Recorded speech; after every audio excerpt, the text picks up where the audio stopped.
Line up, you fucking nerds. Who wants a shot at the champ? They bring the heat. Francis Ngannou is the hardest puncher in the history of fighting. They bring the knowledge. If you think this fight is going 5 rounds, you are out of your mind. They bring you the picks. The dog is getting it done in this one. We deliver every single week. We're bringing the heat, ladies and gentlemen. The money line. Don't miss it on the MMA Experts channel each week. What's happening, people? We're live for the Money Line, a nice off-week show for you guys. I am AJ, joined by my guy, Mike Finch. What's happening, my friend? Good as always. Good in the neighborhood. Appreciating that new chop. Look at those sides left, AJ. I don't even see him no more, bro. Very nice. We're good in the neighborhood over here, bro. Having fun. I'm going to be at Bellator Media Day on Wednesday, so we'll be doing some interviews for Mike Finch show. I'll be putting those out on my channel. Stay tuned for those, folks. Let's go, Mike. I'm excited to see these interviews, bro. You're bringing the heat, bro. You're bringing something special. Let the people know. Absolutely, yeah. I'll be sitting down with Daniel James, Liam McCourt, Kat Zingano, Marcelo Golm, and just gonna try to get some cool content for you guys. You know, I was telling AJ I might try to spice it up. I might try to do something different. We'll keep that hush hush right now. All I could tell you is the content will be on that channel right there. Link in the description. Yeah, we got Mike Finch linked up. I'm excited for this media day stuff, Mike.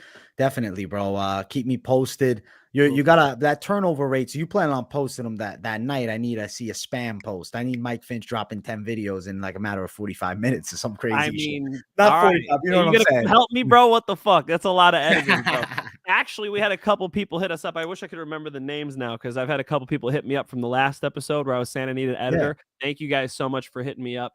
And yeah, I appreciate you guys reaching out. I'm definitely going to send some content their way. We'll see how quick they are. For sure, I'll get some just vertical cell phone stuff that I'll upload like that, right? And then I want to do some sit-down stuff. I want to do cool shit, man. So, and I get to post it on my channel. So that'll be super fun. I'm sure you saw, but they just announced Patricio Pitbull versus Sergio Pettis. That's a huge fight. Yeah.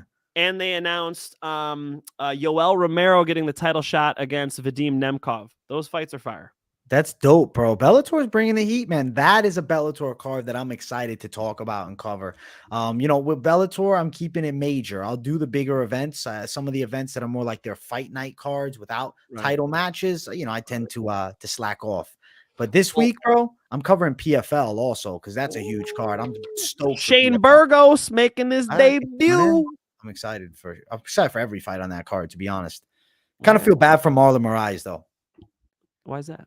He's in the main event against Brendan Loughnane, who just won the championship, and he just fucking got knocked out by the fucking other Moraes, who he beaten when he was younger, but he just...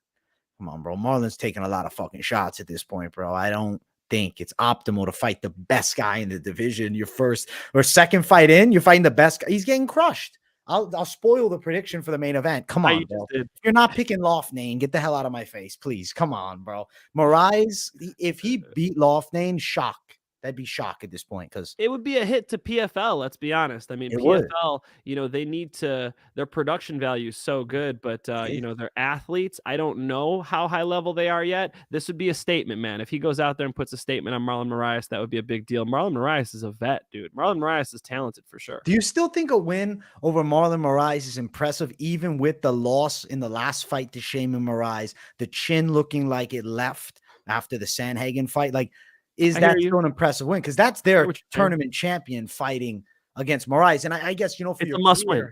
It's a great position to be, but it's like, in a sense, it's also high risk because you win the fight. Oh, you beat Grandpa Marlon Moraes. You beat the shell of Marlon Moraes. You lose.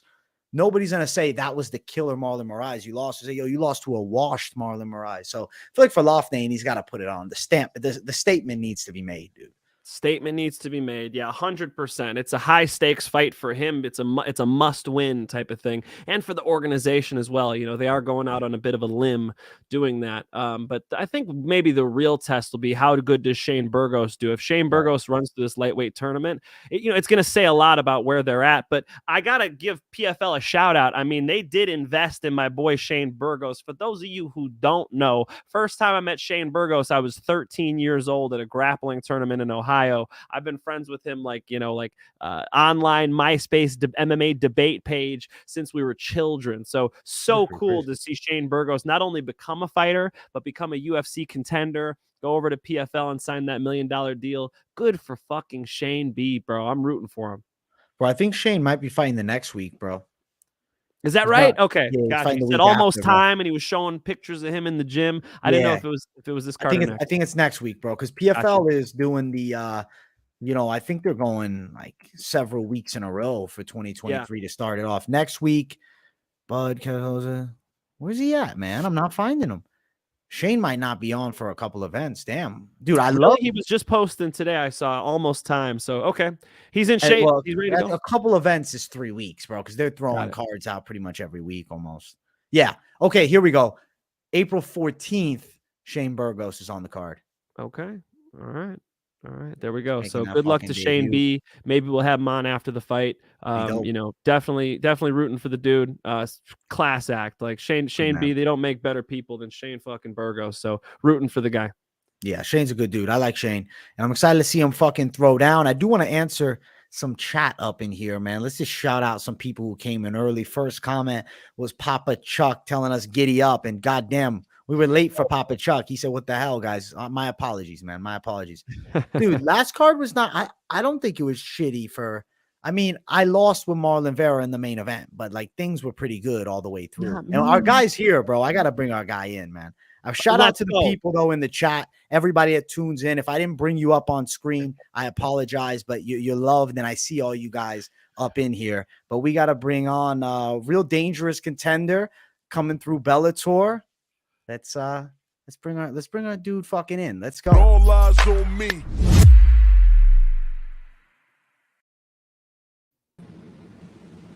Rosta, how you doing, bro? I'm doing great. How are you? Doing tremendous, man. Excited to talk to a young savage like yourself on the come up. I'm excited too. Hey, man, good to see Dalton Hercules Rosta. I promised the people, I said, we've got a hero. We got a hero coming on the show, and it's a Greek hero, and he's not mythological. He's standing there right in front of us. Dalton, thanks so much for taking the time, man. Dude, are you getting this Brennan Ward fight or what? Man, I don't fucking know, man. Your guess is as good as mine. I want it. He wants it. You know, a lot of the fans want it. Everybody's pushing for it, but it doesn't look like it's happening, man. Maybe one more fight, and I'll get in the cage, get on the mic, and call him out, and we'll see if they can make it happen at that point.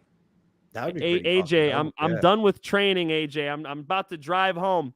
I'm looking at my phone, and Dalton's DMing me. He's like, bro, post it. He's like, post something. Help me get this fight. He wants that fight with Brennan Ward so bad. I figure, man, I hope he gets it. Well, Brennan said he wants to fight you too, so I think he's set it up, bro. Let's fucking make it happen. I know Bellator might have another plan with Brennan Ward. He's kind of, I don't know, like a potential star at 170 pounds. He's like the most entertaining welterweight, I think, in Bellator right now, at least, scrap wise. I don't know about winning the fucking belt against Amasov right now. Holy shit, that's a fucking hell of a task. But you and him throwing down, I think it's an interesting fight. Do it at 85. I feel like Ward can come up. He's pretty thick. I don't know, man. I think you might be a little more jacked than him, bro. You might win the fucking size competition at the least. Then when you get in there, bro, I don't know. Brennan Ward's smaller than you, bro. I'm not just trying to say because you're on the show that I'd lean your side. But come on, man. I gotta go with the bigger guy. If we're giving an early prediction, I'll do it. I'll do it for you right now. I think, Rosta, I think you do take him, bro. Just to be honest, bro. I think you could take him out. Why are you picking up welterweight? Hey, it's like you're bigger than him. You're stronger. I think both you guys are skilled. Both you guys are fucking good. Then when it comes down to it, I'm like, shit, bro. I feel like you're fucking more young on the come up. I don't know. I see you right now as a middleweight prospect on the rise. I think it would be a mistake for Brennan Ward to fight you, honestly. Hey, I love that you're giving your opinion. Mike here, he never wants to give his opinion. He wants to stay, in the middle. He doesn't want to sway one side or the other. So he tries to stay right in the middle. He doesn't want to take a side. Yeah. And it looks like you're the smart one here. My God. I just said, why are you picking on these welterweights, man? Holy shit. Hey, I called me out at 185. Yeah, I didn't call him out. Yeah, listen, he's fighted middleweight before. I think it's a fair fight. I think this is why I think you right now are doubting you're getting that fight, is because Ward in the back of his mind knows harder fight against Rosta than one of these guys at fucking 70. He's a bigger dude. And it's not a path to the title for him right now. At 85, that's a fucking rough path for him to get that belt shot. But at 70, you win one fight. I could see Brennan Ward being thrown a title shot. I think they could give it to him. I don't know. It's one of those situations, man. Business-wise, I could see why the promotion's like, fuck, we don't want Ward taking an L, man. You got two guys that are marketable. Keep them both, you know what I'm saying, on good win streaks, man. Keep you guys. Yeah, I don't think they're worried about me. I think they're worried about derailing that train. You know, he has a lot of hype behind him. He has a lot of fans.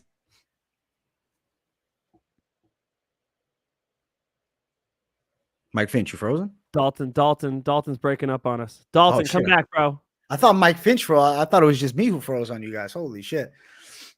Listen, Dalton's ready to annihilate this guy. He said he's taking him down and out. Listen, I can hear everything he's saying right now. He said, listen, this guy stands not a fucking 30-second shot, bro. That's what he's saying, bro. That's what he told me. You're joking, obviously. I am joking. Right now. I'm like, is the audio coming through? We I don't know where Dalton Rosta just disappeared on us, man. Let's give him some time to come back. Now we got big Mike Finch. Mike, flex it out, bro. Let's go. Flex out the games, bro. Look at this menace. I'm trying to catch up to AJ, bro. Keep going. This Keep going. press going. Let's go. I'm never catching up to Dalton Rosta, so I might as well try to catch up to AJ. You know? Yeah, that's smart. That's smart, bro. Let me bring our guy back. Here he is, man. No, listen, I heard what you were saying. You said, listen, he's not going to last 30 seconds with you when they shut that cage door. It's game set. I'd give him longer than 30 seconds. But, he's a good fighter, but he's more of a brawler. And, I think I'll just pick him apart. I'm more skilled than him. I'm a lot faster. I'm a lot more explosive. And he swings for the fences. He's not very quick. He doesn't cover distance well. These are all things that I can capitalize on. And he's a smaller fighter, like you said. He's 5'9", 5'10". Same. Right. It's going to be the same situation as like Romero Cotton. So, you see me pick apart guys that are taller than me. Tony Johnson, he's 6'2" or 6'3", and the speed advantage just that like he couldn't touch me. And, I made it that clinical and I out wrestled him as well. But anybody shorter than me, man, especially at this weight class, I'm so much faster than everybody at 185. And, you could even talk to any of my training partners. Johnny, who's one of the most, skilled 85-pounders on the entire planet. He'll tell you how fast I am. There's just a speed advantage that I have over all these guys. And if he's smaller than me, good luck. Do you think you have a speed edge over Brennan Ward? Oh, yeah. Very much so, man. 170, those guys are a little bit smaller, so they should have the speed advantage theoretically. But a lot of people, they look at me and they're like, all right, this guy's muscle bound. And he's probably going to tire out quick. He's that bodybuilding muscle. That's what they call it. Even though I'm not a bodybuilder, this is just genetics. This comes from wrestling, grappling, everything. And Mike, I did start lifting again. So just in case you bring that back up, but that's I gotta roast you because you've been lifting your ass off. I'm like, this motherfucker lied to me. Hell yeah, I just started again, man. I went and lifted with fucking James Harrison. Not to get sidetracked, I'll get back on track here in a second. But I went to lift with fucking James Harrison, man. And I'm a strong motherfucker. Everybody talks about how strong I am. Yeah. And I lift with this dude, and he made me feel weak. So I was like, all right, I got to start lifting again. I got to, gain some of my strength back so I can next time I lift with this dude, next time I work out with him, at least I can hang in there. But all right. I kind of developed, a passion for lifting again. It was so many years before that I took off in between, and I've tried it here and there, getting it back into it. And it wouldn't last for more than a month, maybe 2 months max.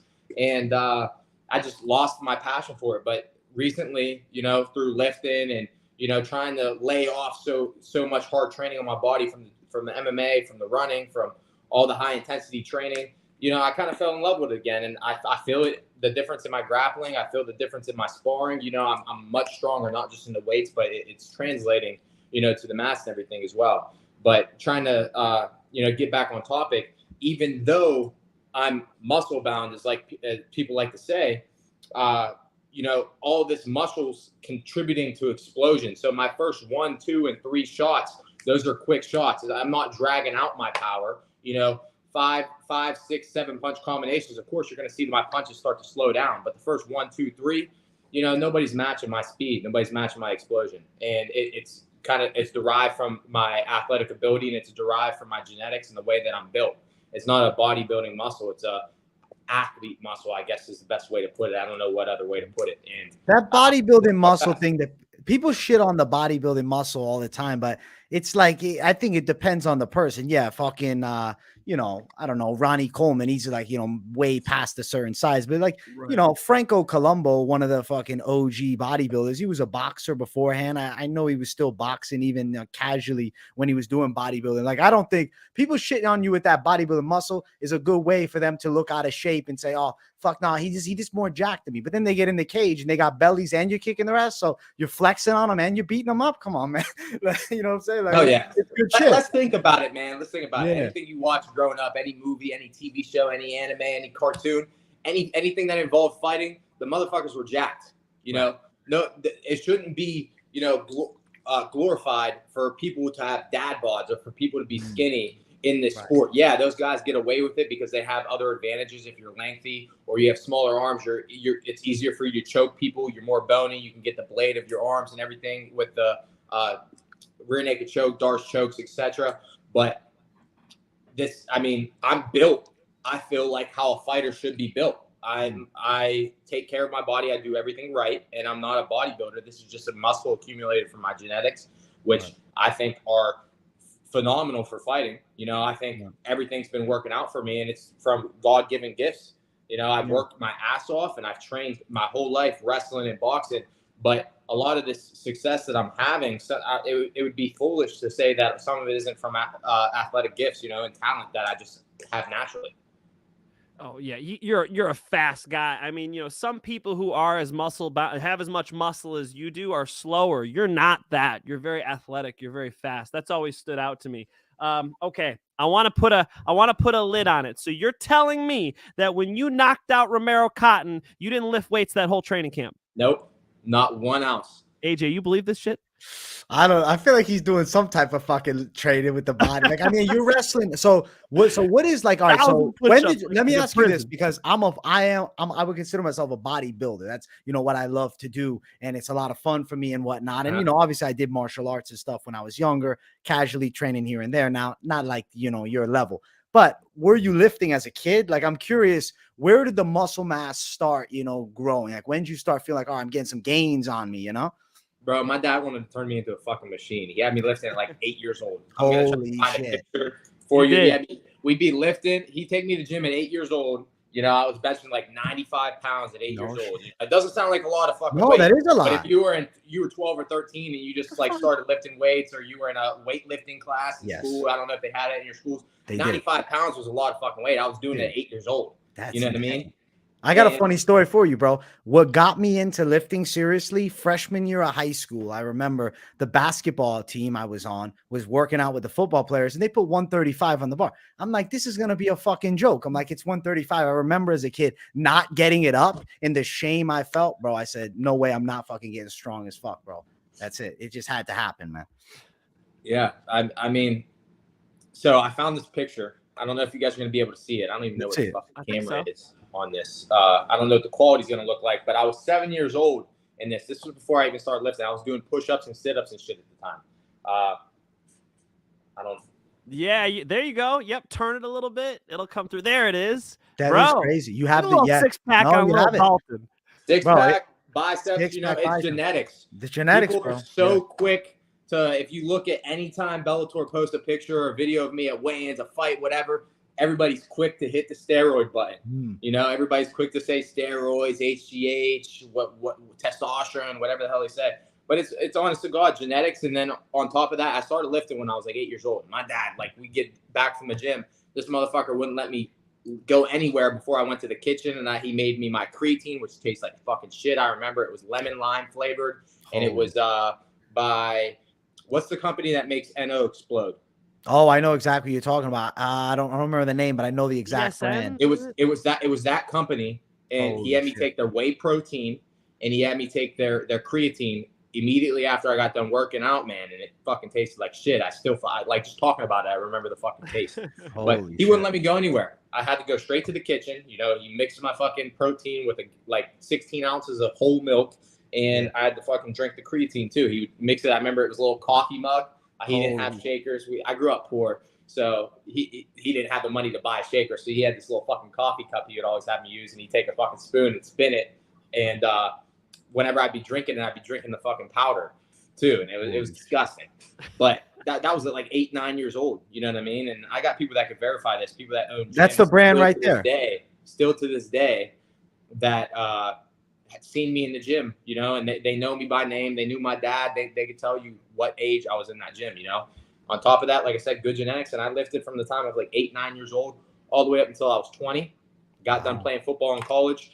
Started transitioning into jiu-jitsu and boxing again, and I was muscle bound at that time. You know, I couldn't keep my hands up for more than a round, and I'd be gassed. So I stopped lifting. I was on top of that. I was 240 pounds for playing linebacker. Oh, I needed to lose weight. I wasn't fighting heavyweight at 6 foot tall. It wasn't happening, and so that's why I stopped lifting.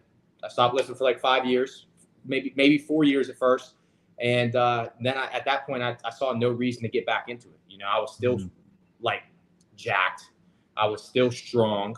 I was still fast, still explosive, all these other things. And then there came a time where I was like, maybe I should, just to get a little bit stronger. But if I can lift without putting on muscle, I'll do that, because I don't want to gain muscle and become muscle bound again. If I can just do it just enough where I get stronger and maintain the same size, then why not? And then I would go through these little spurts where I do it for a month or two, and then I just like, fuck this, you know, this isn't fun to me anymore. And I wouldn't do it for 6 months or a year. And this is what I was trying to explain to you, Mike. Like, that's serious. Gina even told you when we were in the lobby. Yeah. I don't lift. And then after that fight, you know, with Anthony Adams, I went home, and in my free time over the holidays and everything, I was healing from some injuries I had before the fight. And I was like, you know what, let me get some lifting. And I was working out with James Harrison a little bit, lifting on my own. And James Harrison kind of showed me up, not kind of showed me up, he did. And bad. And I was like, okay, I got to get stronger. And then because I wanted to get stronger just for that reason, because I'm competitive, you know, I kind of found a passion for it again, and I actually enjoy it, and I see it translating to the mats. That's dope, dude. No, I believe you. You listen, I think starting at a young age, I feel like that picture shows you got the fucking crazy and genetic insertion points, bro. And I mean, shit, you built like a little bit of muscle as like a, you know, baby, really at fucking 8 years old, like pushing that weight. Like, that's developing at a young age. I can imagine. I think that's maybe the secret, bro, is fucking starting younger. A lot of people say, oh, you fucking lift, you're going to stunt your growth. Personally, I don't know if I believe that. You're 6 feet tall, bro. Yeah, but I still think it does stunt your growth somewhat. Now, when you say stunt your growth, doesn't necessarily mean, I'm not a doctor, but I don't necessarily mean that you just stop growing right at that point. I just think it kind of, you have a potential height, and you stop lifting, and it kind of shrinks your potential maximum, you know, because I have a younger sister that's 4 years younger than me, 5 maybe. What am I, 27? She's 4 years younger than me, and she's 5'11". Then I have a younger brother that's 10 months younger than me. He's 6'3". My dad was 6'3.5", almost 6'4". So my mom was like 5'8" or 5'9". I have another sister that's like 5'8", you know. So like everybody in my family, so 5'8" is tall for a girl, but I have a sister that's 5'11", a brother that's 6'3". My dad was 6'3.5". So I probably should have been taller, and I feel like my head's a little bit too big for my body. Yeah, it's funny as fuck. Would you trade the gains for the fucking 6'3", bro? Are the gains worth more than the 6'3"? What would you do? Honest question, bro. Nothing that affects your fighting skill. I'm genuinely curious about this. I would not change like all the lifting and training up until this point, you know, that because I feel like that contributed to getting me here today, because it made me a better athlete. Even though lifting doesn't necessarily make you a better fighter, it can enhance certain aspects of your game, though, which I think a lot of fighters miss out on. But it made me a better athlete along the way. So I might not necessarily have gotten here had I not done all that at a young age. So my answer would be this: I wouldn't completely neglect all of it to be 6'3", but if there was like some middle ground where it was like, you know, if I didn't start until 11 and I was 6'2" instead, or I didn't start until 13, or I didn't start until 10 and I just lifted a little bit less, not as heavy, I would be 6'1.5". I would probably do one of those two, you know. But if you're asking me to completely neglect lifting and completely like make act as if it didn't happen just to be 6'3". Hell no. Yeah. Okay, that's cool, bro. Yeah, that you just sold me that I do think now lifting at that age, it somewhat limits you. I like I said, limits your potential of how tall you can be. You sold me on it, bro. Because just hearing how tall the family is, but the benefit is then you're fucking not even lifting for 5 years and you're more jacked than guys lifting every fucking day. So I guess it's like a trade-off. At least you're 6 feet. If you were like 5'4" from doing that, I would say, damn, bro. Yeah, Damn, yeah. That'd be a different story. But yeah, so the people like I said, people say I'm on steroids all the time. People want to say that as soon as they see my physique. Another thing is people got to understand when I'm stepping on that stage after weigh-ins and for these face-offs, I'm like 3% body fat because I dieted for 3 months and I eat clean year-round anyway, so I'm relatively lean, 7-8% body fat. But when I diet to get down to 185, I'm eating like clean 24/7 besides a cheat meal here and there.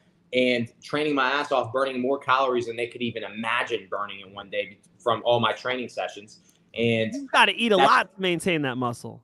Yeah, and I'm a big thing is I get so lean because of that. I'm still eating enough protein to maintain, but I'm at the end of the day I am losing some muscle. I'm not cutting 100% fat.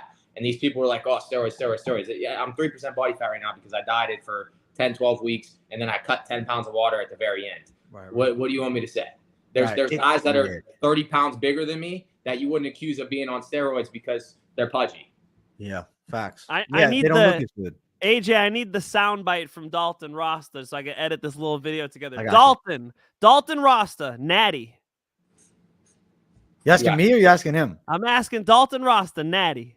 Natty as it fucking gets, baby. Let's go. Let's go. Of course.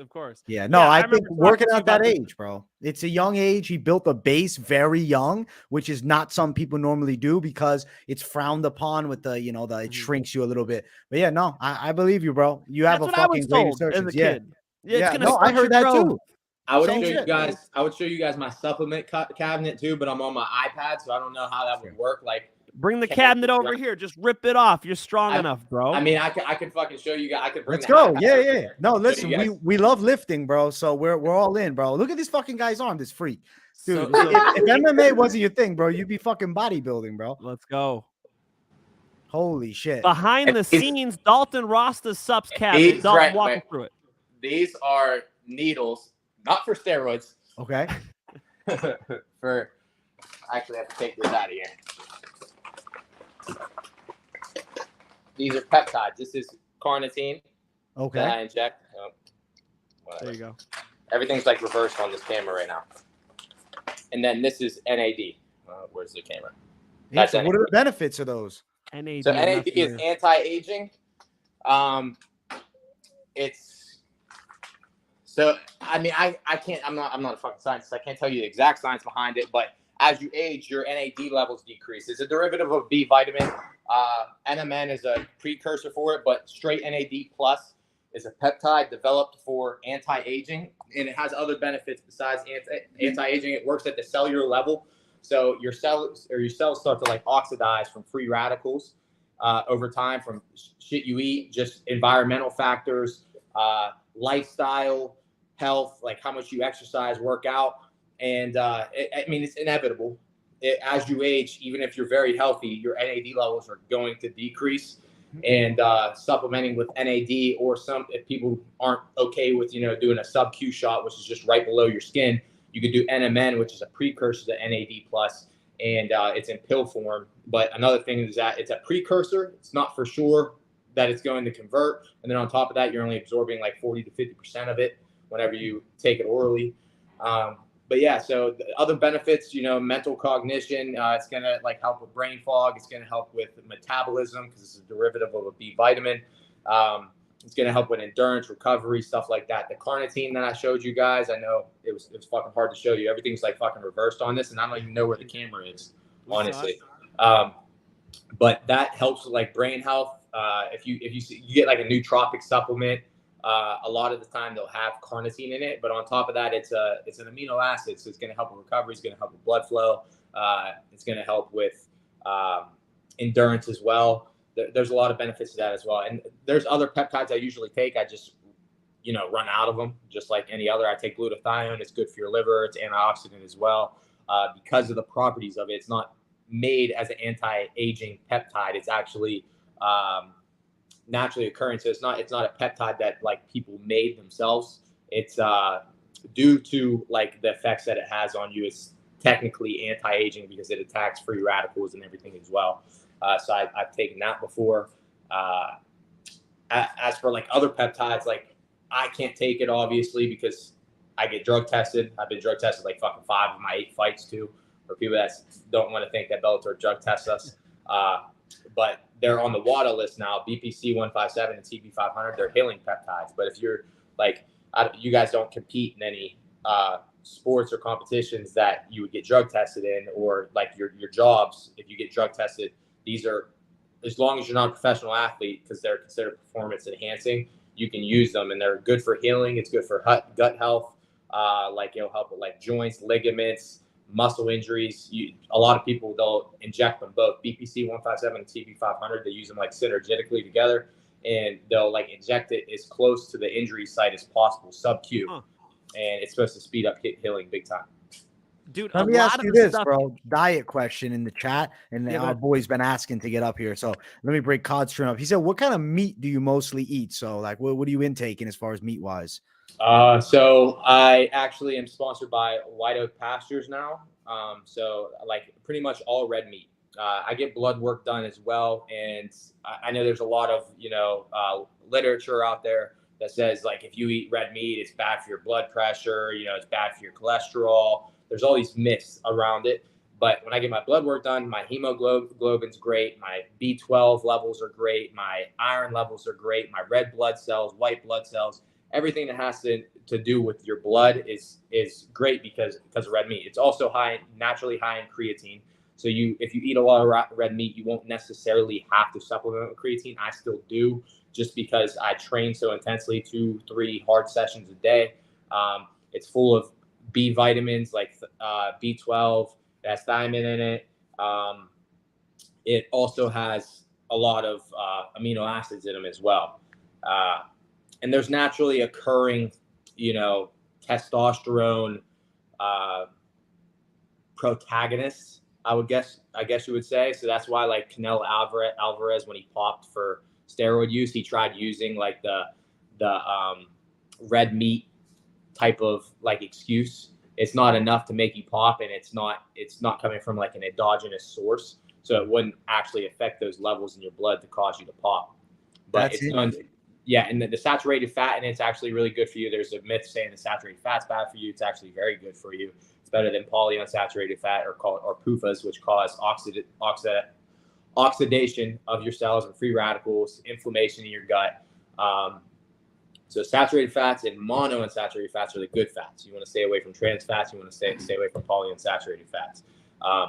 Red meats tend to be high in saturated fats, and red meats like lamb are high in saturated and monounsaturated fat. So red meat's great. Dalton, I agree with you, bro. What about cancer? So I got in a debate with a vegetarian once, and they said meat causes cancer. I said, no, it's not true. So we start doing a Facebook debate. And of course, everybody says Facebook debates lead nowhere, but it led me to do a bunch of research. And I found a bunch of studies that would say that if you eat a high amount of red meat, because of the way it's cooked, you're more likely for certain cancers. True or false? Is that something you think about? I haven't read any literature on that, so I couldn't confirm nor deny that. This is probably 7 years ago at this point, so I should do some more research. I haven't read anything on that. I'm gonna be honest with you. I'd have to research more into that myself. That's news to me.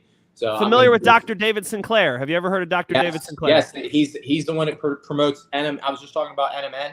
It's a precursor to NAD+. He has a whole book on it. He talked about it on a podcast with Dr. Huberman. Love Huberman Lab. About NAD+ and NMN, and he says he takes 1,000 milligrams of NMN with resveratrol in the morning with like a little bit of oil to help him absorb the supplements. But he fasts in the morning because it also produces NAD in your body. Do I? Do you fast? Yes, usually. So I went through a kick when I was trying to gain some weight, because when my blood work came back the one time, my hormones were all out of whack just because I was so lean for so long. So I tried gaining some fat purposely, and the highest I've got as of right now, when I got it done a week ago, was 5.9% body fat. So I was purposely eating, but I did it for so long. Like sometimes I wouldn't feel good throughout the day, so I started fasting again, and I feel a lot better. Yeah, all I'll drink in the mornings like caffeine, or energy drink or something if I'm gonna go work out. But besides that, I don't take anything. You skip breakfast? Yeah, I usually skip breakfast. Yeah, and the first thing I'll eat is lunch, or if I am gonna lift in the morning, or it's gonna be a hard practice and I need some fuel, and I want to fast for the first few hours, but I still want to get something in, but I want to wait, so I have a few hours more of fasting on top of like me being in bed and my last meal at night. If you skip, like if your last meal is at 7 o'clock and you don't eat anything for the rest of the night, and you wake up at 7 and then you don't eat until 12, that's 17 hours of fasting. A lot of people don't think about it like that.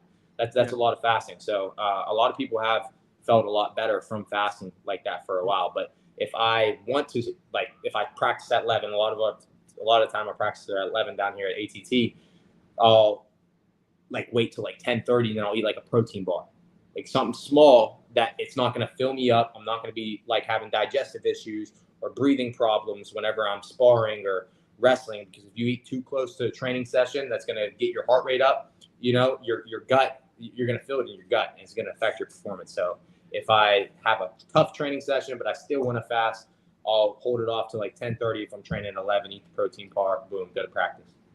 Hey, AJ and I are just trying to look more like you, bro. So I appreciate all the information. AJ, last one on the diet, if you don't mind pulling up John Jones GOAT's comment. Yeah. Let's bring him up, bro. Where's John Jones GOAT? The last second to last.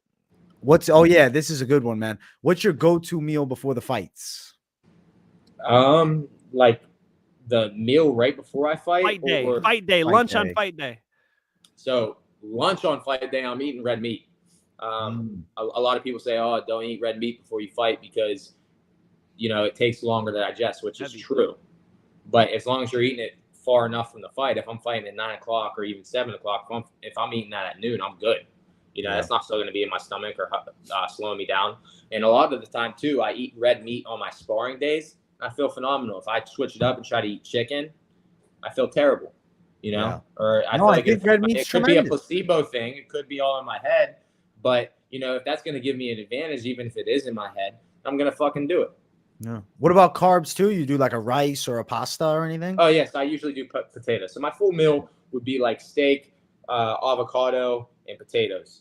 That's so I'll cut the potatoes up like fries, and I've been meal prepping on my own before my last few fights. But whenever I fought in Connecticut, I had a meal service actually bring the shit to me.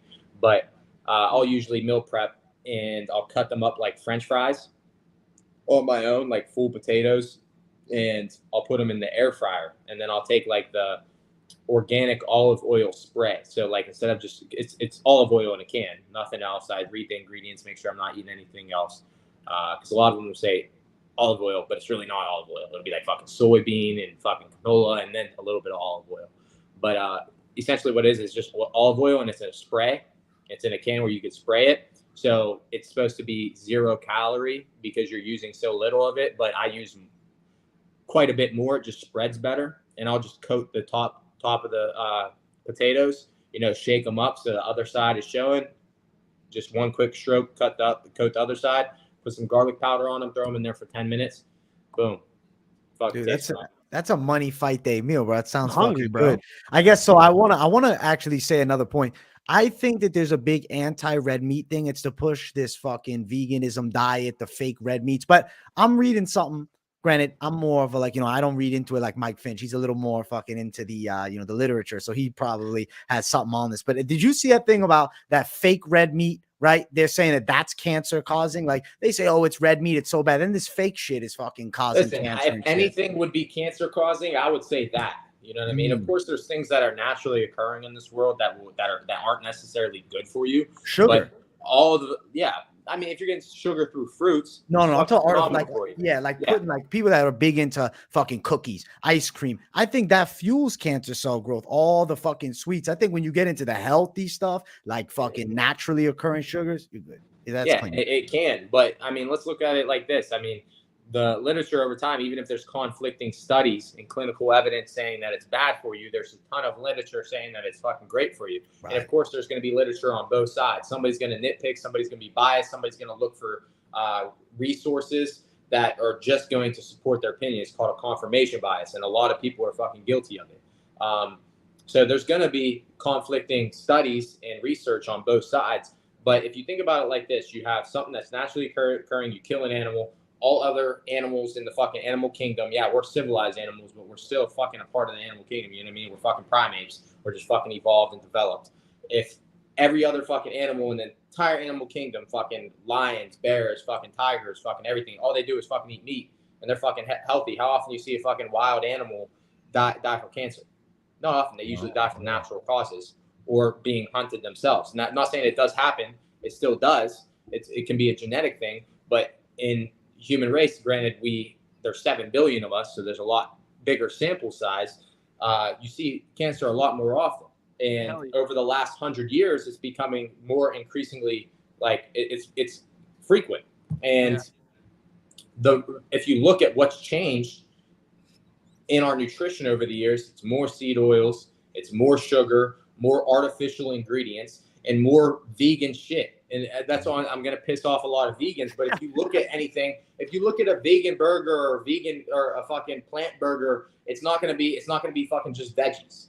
You know what I mean? It's gonna be veggies, and it's gonna be fucking soybean oil, and it's gonna be fucking sucralose. I'm just throwing fucking random shit out there. If I fucking went into the store, I don't eat the shit. So if I went to the store, I've looked at stuff before.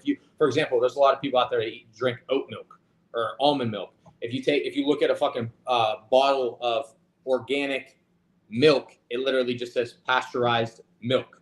If you look at an almond milk bottle, it'll like fucking say all these different things that you can't pronounce, and then it'll say almonds and sugar. You know, but there's so many of these artificial ingredients that are created in a lab that are supposed to be better for you, but it's chemically created. And over time, there's been a lot of literature showing how bad it is for you. Like sucralose, people are like, oh yeah, you can eat sucralose instead of sugar. And there's a big craze about stevia going on. It's naturally occurring, and it's a sugar substitute. It's near zero calories because you have to use so little of it to make it taste the same exact way as sugar, get the same sweetness. There's a lot of literature showing as well that that's bad for your gut, and it has the same effect on your gut. Sucralose, aspartame, stevia has the same effect on your gut. That sucks. I have this right here, bro. This fucking stevia drink. Same effect on your gut as antibiotics. You know how antibiotics fuck up your gut flora and your good gut bacteria, and they always tell you to take probiotics with it. All of those. Here he is checking if I can see Zevia. So if you drink them in moderation, you're not going to have problems. Right. That's the biggest thing that anybody could take from this. Right. It doesn't matter who the fuck is giving you what lecture on their opinion or showing you what evidence. If you're taking something in moderation and you're not abusing it, you're not going to incur any of the side effects. Right. Most likely, there's still chances, but you're minimizing the chances. If you're drinking 1 Zevia a day, you're not going to have digestive issues. You know what I mean? But if you're fucking drinking a whole case or a half a case, and then you're drinking sucralose, and all the foods you're eating have sucralose in them because you're trying to keep a low sugar diet, you're going to have digestive issues. You know, you're going to have cancer you're going to have a higher risk of cancer. There's going to be a lot of the side effects, nausea, withdrawal symptoms whenever you don't have it. You're going to be lethargic. There's a lot of different side effects that happen because of these artificial and chemically created ingredients. No, I believe that 100%, dude. Like, I don't know. I think the best way to eat is mostly, like they say, the real fucking food. All these sugar-free options, whatever the fuck, is not optimal. I'll be honest, bro. So I was a fucking Diet Coke addict. I said, bro, I got to chill the fuck out. So I switched to these because I'm like, at least they don't got that caramel color shit. It's a little bit more on the lines of like a seltzer-ish vibe, you know, a little bit like carbonated water. But yeah, no, it's still obviously not fucking optimal. It'd be better to just drink a glass of water. But like you said, I like the moderation mentality because like I've seen people, bro, with the red meat crazes. I've had people tell me, bro, no, there's no way it's good for you. Because I'm like, I'm with you, bro. I do eat red meat every day. I have a meal of lean ground beef. I like the fucking good shit. It tastes tremendous in my opinion. And I feel like it's a great way to like cut and have your natural creatine. Like, I don't know. I just feel like my whole like lifestyle diet, like with working out, if I'm not eating red meat, I feel like my performance is worse. Like I generally notice I'm weaker. I feel more tired in the gym. Yeah. When I have red meat every day, I'm like, oh, yo, let's get it. I got 7 ounces of it. I feel tremendous, bro. Yeah, Dalton, your when sex you say drive's red probably meat, better, you're eating too. steaks. What'd you say? When you say red meat, you're eating steaks, right? I just had ground beef for dinner. I had ground beef, White Oak Pastures ground beef. I had some smashed avocado with some lemon juice and some lime seasoning, and like all mixed up like guacamole kind of. And what else did I have? Just potatoes, the way I told you guys that I cook them. And that's what I had for dinner. But yeah, I agree with you on the red meat 100%, man. If I don't eat it and I'm eating chicken and I'm trying to diet, you know, sometimes it works for a little bit. You know, you lose a little bit of weight and then you get stagnant. Your weight gets stagnant. You know, it's not going down. I switch back to red meat and it starts to go down again. You know what I mean? So like I eat red meat now. I rarely ever touch chicken. You know what I mean? Okay. If I eat chicken, it'll be chicken thighs, and it'll be just to change it up. You know, if I'm eating fucking steak every single day, I'll eat filet, I'll eat, you know, top sirloin, I'll eat New York strip, I'll eat ground beef, I eat lamb, I'll have goat cubes. Sometimes, very rarely, I'll eat salmon. I'm not a big seafood guy. Sometimes, very rarely, I'll eat tuna. It's very high in mercury, so it's not good to eat often. Tuna is. Yeah. And then very rarely I'll eat chicken, but it's mostly red meats. You know what I mean? And avocado for my fat, olive oil for my fat, sometimes some nut butters, like organic almond butter. And when I say this, you got to read the ingredient label because a lot of the time it'll be like canola oil, almonds, palm kernel oil. You know what I mean? So like you got to get the one from Whole Foods. It'll be say just almond ingredients, almonds. That's it. Or cashew butter. Cashew butter I actually think is better. But, Liver King says, "You want to eat chicken? What you want to look like a chicken?" It's like that's no, he's eating liver testicles and shit. Are you on the Liver King diet? Testosterone too. He's eating testosterone. Yeah. It's crazy how like I'm not one to ever accuse somebody of being on steroids because like a lot of people were always like, "Oh, Paulo Costa's on steroids, Joe Romero's on steroids." You know, I'm one of the last guys to agree with that or ever accuse anybody of that unless it's blatantly obvious. You know, you got a guy in the gym that's 260 pounds and he's 7% body fat, 6% body fat. He has fucking acne on his back. Okay, I'm not going to tell anybody that guy's on steroids, but I'm thinking it. You know what I mean? But I'm not going to go out there and say it. But I'm never one of the guys that will say like Paulo Costa's on steroids, you know, Romero, all these guys that they want to name because I get the shit myself. And I know that I have good genetics and I eat clean and I take all these damn supplements. I take care of my body. I train hard and I have a good physique too. And you're 27. That as well. Yo Romero's getting up there in age. He's like 44. Liver King's 50. He might be using now. But yeah, Liver King is old, you know, and you could tell by his structure, by his build. What is he, 5'6"? He's not 5'7". Yeah, sure. Yeah, he's not meant to carry that weight. Yeah. You could tell he's not. That's not a natural structure for his. And then you look at his kids. You look at his kids. It's not genetics. It's not genetics. You know what I mean? Yeah. It's not. And there comes a point where there's certain definitive, you know, things about a person that's on steroids that hints at it. Doesn't necessarily mean that they are, but like the big rounded rear delts, you know, a puffy stomach, like a really red skin color, like dark red, like because of blood pressure problems and liver problems because of steroid use.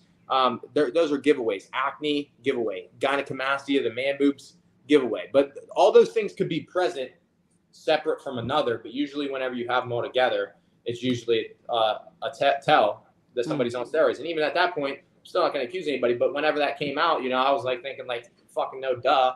Who the hell's surprised? Yeah. I knew people that were surprised, and I'm like, dog, you serious? I'm like, I knew since day one. I'm like, come on, bro. Look at this. Yeah, it's like people will say Paulo Costa is on steroids. He's not. No way. Elite athlete. Elite athlete, and he's 6'2", and he has the frame for it, you know, and he cuts weight to make weight, so he gets ripped up for his fights, and he trains hard, and you damn sure know he eats right if he's making weight, you know, despite the one time he didn't. And they're going to accuse him of being on steroids, but then be surprised when Liver Kings on steroids, and they really thought that liver was doing all that. You know, Come I eat liver on, here and there man. too, but I'm not a Right. fan of it. Yeah, it sounds. I heard it's terrible. I don't know, Mike Finch. You tried that liver when Liver King was around, bro. you? It was sitting right in front of me. Don't I even went touch and that reached for garbage. it. I was like, "Fuck that!" I ain't Nah. even. But It, is it that looked the- like dog food, bro. It did not look good, man. And you know what? The one Paulo Costa didn't even have a sauce on it. The Liver King chef came through and put this nice sauce on his, you know, make him a little tastier. Paulo Costa had to eat that dog food, man. That did not look good. You know who else had it? Was Patricky Pitbull. And Patricky Pitbull also got to try Paulo Costa's secret juice. So I'm one of the few humans on earth who knows what that fucking secret juice is. And I ain't saying shit.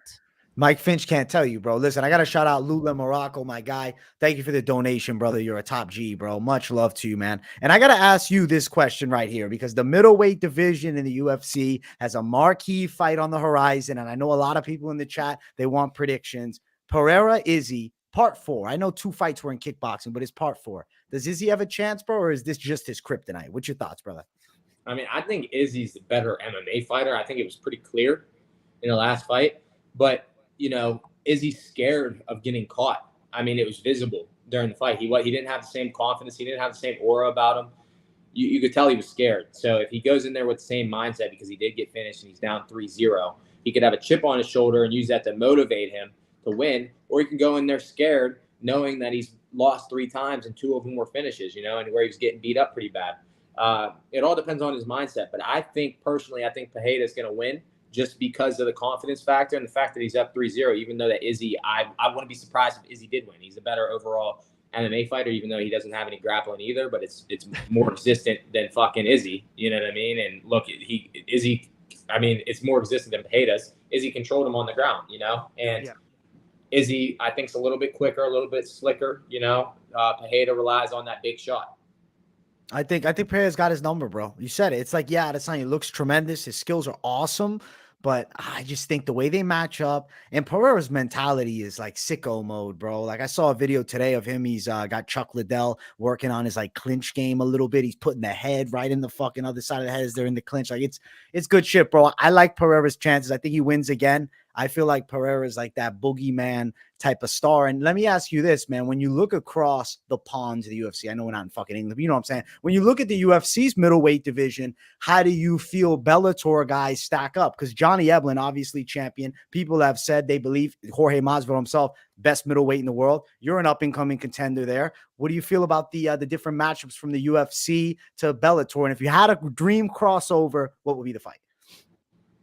I think the only person, me personally, not even talking about the rest of the division, just me personally, I think the only person that would even give me a competitive matchup in that division in the top 10, you know, there's some guys that are probably on the come up that I have no idea, and stylistically they might create some problems. When I look at the top 10, Robert Whittaker is the only one that would make it competitive. I think I destroy Marvin Vettori. I think I destroy Paulo Costa. I think I destroy Izzy. I mean, the blueprint for beating Izzy, you know, Jean Blachowicz, or Blachowicz, however you want to pronounce his last name, he gave you the blueprint for it, you know, and people don't want to wrestle him, or either that or he doesn't have the level of wrestlers at 185 that could take him down and do it. I mean, he's touted for having a good takedown defense, but I don't see it that way.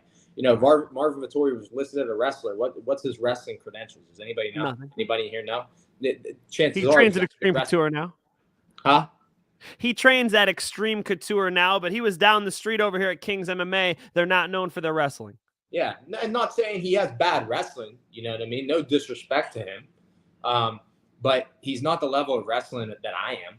He's not the level of wrestling that Johnny is. And even, you know, Austin Vanderford, as much as I don't fucking like the dude, Romero Cotton. You know what I mean? But the difference with Romero Cotton is he's not good enough on his feet to where he could actually pose the threat for the takedown, I feel like, for Izzy, or he would get knocked out before he got in on his legs. But, you know, when you look at the good wrestlers in the actual – Bellator has much better wrestlers in the 185-pound division than the UFC does. Obviously, UFC, Pereira, and Izzy are, Strikers. You know, better strikers than I think everybody in Bellator. But Bellator's top 10, I think, is very competitive with UFC's top 10. If we're doing top 10, you know, I think if you match up each number, I think they did it on Twitter. I believe. Did you see that too, Mike? Yes, that's right. That's right, dude. Well, I think at the end of the day, let's say it like it is. Johnny Eblen can beat these guys. I mean, Johnny Eblen, Bellator champ versus UFC champ. I mean, how would Johnny not walk in as the favorite? Yeah, because of marketing and because of the lore of the UFC and the bias and how they had a monopoly over Take the my market money. for so long. I'm going on Yeah. Eblen. Yeah.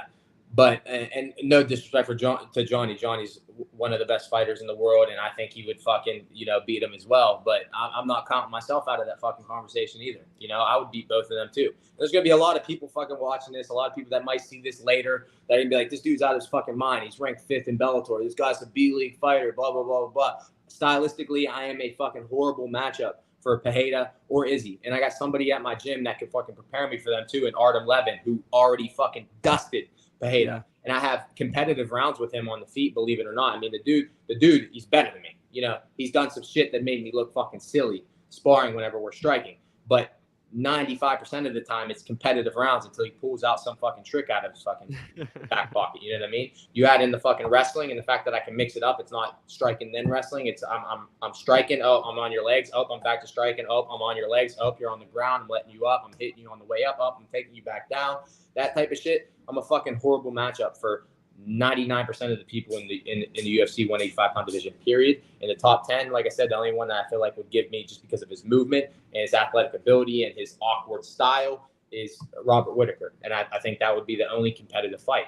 Then you got guys, there'll be some other competitive fights too. There's some other guys in the top 10 that have awkward styles, or they have shit that can do that works, even though it looks like it shouldn't. But when I'm thinking about just the one guy that would cause the most issues, it would be Robert Whittaker. I shouldn't say it would be a cakewalk for the whole division. I'm not that fucking disrespectful. I don't have that big of a head. You know what I mean? But I think I match up very well. I think Dalton, you brought up a really good point, which is that the UFC middleweight division lacks wrestlers, and that's something that Bellator middleweight division does not lack. Okay, but let's be just honest. Shout our guy out real quick. Irving Johnson, I saw you send that 20. Much love to you, bro. Shout out to the dono in the chat. My dog. Thank you, Irving. Appreciate it, Irving. Thank you. And why don't you bring up Tai really quick, because this is the mindset of like the average casual fan, right? Tai goes, well, it was further up. He goes, this guy can beat Israel Adesanya, but he isn't even in the UFC. This is the mindset, Dalton, people have. Right there. There it is. I'll say this. I'd want to see a crossover. I tell Mike Finch all the time, I want to see the best guys fight the best. In Bellator, I'm happy for you guys that you're building, but there is a side of me that's like, bro, let's get the fucking every Bellator guy fighting every UFC guy. Let's do it in the UFC. Always the conversation. Let's bring Dalton over. Let's do him and Sean Strickland. I feel like you guys would get after each other. Have you sparred with Sean?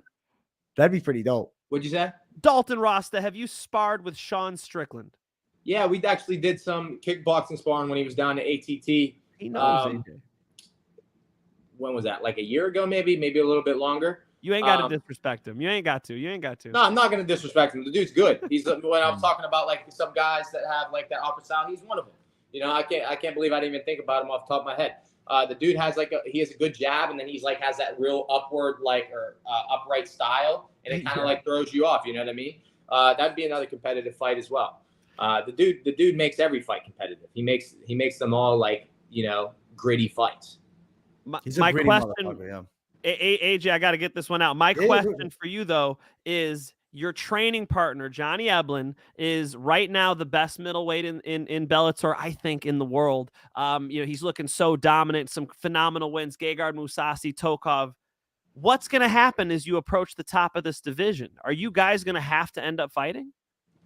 I mean, at the end of the day, if we end up having to fight, it's business. We're friends. We're cool with each other. I would rather not have to fight a teammate because we train together. We make each other better. He pushes me all the time. He's a great training partner for me. But if Bellator, wanted to give me a title shot after another fight or two, and he's still the champion, or he didn't move up, or he didn't leave the promotion, who am I to say no? I don't know. That'd be a hell of a fight, man. He's very talented. He's very fucking good. He's a beast. He has great skill sets, great gas tank. that'd be a hell of a fight for the fans. You know what I mean? And I mean, who knows? Yeah. And it happens in the gym all the time, AJ. I mean, I was I'm talking, all in. I'm all, you listen, know? here's my shit. This is what I got to say, bro. With Merab and Aljo's situation, right? This is what I'm going to compare it to because you're obviously close to it. When it comes down to it, Merab is a very fucking nice guy. And obviously, you know, he's from Georgia. I think there is this brotherhood that he really does have with Aljamain Sterling. But if the shoe was on the other foot, would Aljo not take the chance to become the greatest bantamweight in the world fighting his boy? I know that's your boy, but you share one dream. You happen to both be the best, and you're going to make a fuckload of money. So personally, how I look at it is like, dude, if you don't take that shot, and then what happens? What happens if Aljamain Sterling and Merab don't fight for a year, whatever? Merab's waiting for his shot. He tears his fucking ACL. Some crazy shit. He's out for another year. Another contender comes in. Next thing you know, he's never the same. He missed his fucking chance to be the best. Like, I don't know. Or he keeps being a gatekeeper and loses to one of those up and comers. Yeah. And like I said, man, if they offer the title shot after another fight or two, you know, and Johnny didn't go up to 205 or he didn't leave the promotion, he's still there. Like I said, who am I to say no? I'm friends with him, you know, but at the end of the day, this is business. And Johnny right now has the claim to be the best in the world. Like Mike said, he's the best among both promotions. He's a champion Bellator. And I'm not the one to sit there and admit somebody's better than me. But right now he has the claim to that. And he's very good. And it would be a very fucking tough fight for me. But at the end of the day, we're not going to know. I could sit here, and my opinion doesn't matter. You know what I mean? If I think I'm better than him and I say that right now, or I even think that without saying it, that doesn't fucking matter. The only thing that matters is if we get into the cage on fight night, whoever wins at that point. Right. And if we don't know if that fight will ever come, you know, I hope it doesn't, so we can keep training with each other and we can keep making each other better, and then we can beat fucking everybody else, you know. And I'm the champion 185, he's the champion 205, or he's in the UFC, and I'm Bellator champ, you know. And you know, the way it would work out that we wouldn't eventually have to fight each other. But if we do, you know, so be it. You know, I wish him the best of luck, and I wish myself the fucking best of luck, you know. He, like I said, he's a great fighter. I'm gonna fucking need it. Hopefully I'm the fucking better man on fight night. Yeah, that's absolutely. I think it might be in the cards. Hey, listen, that's what I fucking like to hear, bro. And this is why I really have, I don't know, Dalton, I followed you for a long time. I never, I guess, like really got, you know, the insight. Like now I'm talking to you, bro. You're an intellectual motherfucker, but you got the drive to be great. And I like what you said right there. That is what I personally feel like when you are at the pinnacle of prize fighting, when you're at the fucking top of a promotion. I know sometimes that's your boy, but you got to be great too, bro. He can't just hold the limelight. And if it happens, hopefully it doesn't. You pray that he jumps up, and we all will hope that he goes to fucking 205. You get the belt at 85, and it all works out beautifully. But if the paths have to cross, I'm glad that you have that mentality, bro. Very good, in my opinion. Yeah, I mean, that's my goal at the end of the day. And I'm not going to let anybody hold me back, you know, right. Friend or not. And that's been my goal since I fucking started. It's been my goal before I even fucking started. And I will take anybody out that gets in my way, or at least fucking die trying. Oh, powerful shit. Absolute, man. He's gonna do it. Listen, Dalton, I'm very excited for you, man. So let's say this Brennan Ward fight is off the table. Let's just talk hypothetical because I want to talk about the division because you're ranked number 5. This is a big spot. Let's say they say, okay, Dalton, we want to give you a ranked contender. You pick, not champion. Besides Evelyn, who you picking? Who's the guy you want to fight next? Number 1, Gegard Mousasi. Number 2, Fabian Edwards. Number 3, John Salter. 4, Tokov. That's fucking tough for me because I want to fight John Salter because he's Romero Cotton 2.0. He's been ducking me. They've proposed the fight twice. I've accepted both times and never came to fruition. I never even got a contract in front of me. So I don't know what happened. I don't know if he turned down. I don't know if he was fucking injured. But we're going to give him the Romero Cotton treatment. And if it's not him, you know, maybe Gegard Mousasi because he's a legend. That's dope. That's the call I wanted to hear, Gegard, bro. I think Gegard would be that because that's just as a martial artist, bro. You got to see a guy like Gegard as like you said, legend, and to get a win over him, bro. Like you will carry that for the rest of your life as a fucking. That's a huge badge of honor. That's like a fucking world title right there. You beat Gegard Mousasi. That's a bad motherfucker. Yeah, that'd be dope.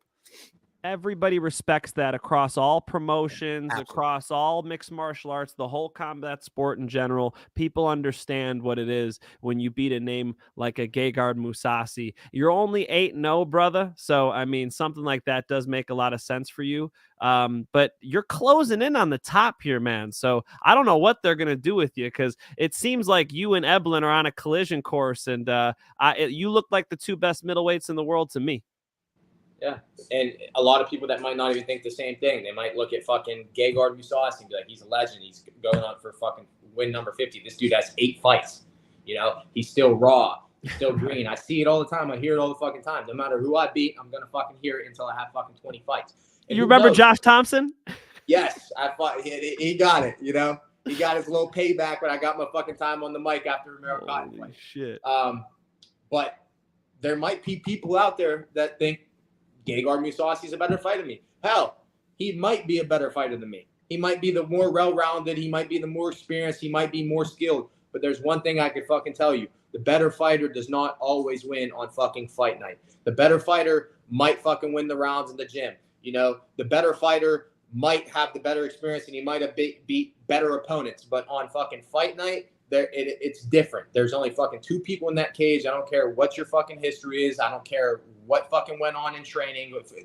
If I've had sparring partners before, for example, that have given me problems in training, you know, made it very competitive. Maybe I even fucking lost a round.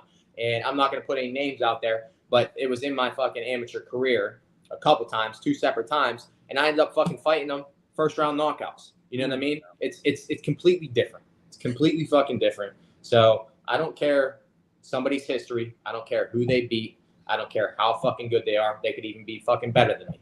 You know, when that fucking cage doors closes on fucking fight night, it's different. You know, you could be better than me. That does not mean you're going to beat me. Period. Absolutely. Goosebumps. Absolute, man. Listen, that's what I want to hear, bro. That's what I like to hear. Listen, I do picks every week, you know, UFC picks mainly, but I've been covering Bellator. You know, like I said to Mike Finch, I cover the big Bellator stuff, but bro, when I first started, like in this whole space, bro, it was just Bellator is what made me, and you were just on the come up at the time. So I feel like I've seen a fuckload of your fights from really just covering the game and then like following you through. And now to see you at number 5, bro, I want this big fight for you, bro. I want this. I think it'd be fucking dope, man. And the fact that you're not even 10-0 yet. And if you fucking win one more at 9-0, then you're fighting for the belt or something. Like that's badass too. If you win a world title with 10 fights or less, it's the fucking craziest shit I've ever heard, bro. That's incredible. And it's happened. I mean, we've seen guys do it. Hell yeah. And then at 9 to 10 fights, bringing in the big bucks. Fuck yes, 10 bro. fights in, you know, that'd be yeah. fun. Dude, it's prize fighting, bro. I fucking want to see you get the bag, man. That's what it's about, bro. Building the fucking brand of yourself, being more valuable, and then boom, you're winning these fights. Shit's coming, bro. Yeah, Money's coming. The belt matters to me. It really does. Winning fucking matters. I have a lot of fucking pride. You know what I mean? But money matters too. It really fucking does. I'm not gonna fucking fight for $100,000 for a fucking belt when I could be fighting for $500,000 for a belt. And then I'm not going to be defending the belt for the same amount of money when I could be defending it for fucking $1 million. You know what I mean? Logistically, it just does not make sense. Now, those are arbitrary numbers, but you get what I'm saying. Absolutely, bro. You can put in your body on the line every time. The goal is to fucking get to that pinnacle. One thing about fighting that always interests me, and Mike, I feel like that one. What was that guy's name? That he's like fucking 16 wins and 120 losses or something. Remember that guy, Mike? The fucking guy with there's this guy. He beat Gerald Mearshart one time, bro. He's I don't remember his name, but so this guy, he does martial arts. He has a school, whatever, and he keeps fighting. One thing I've never really understood is that type of thing where you're like a journeyman beyond journeyman. Like I don't even fucking get it. You know the guy, right?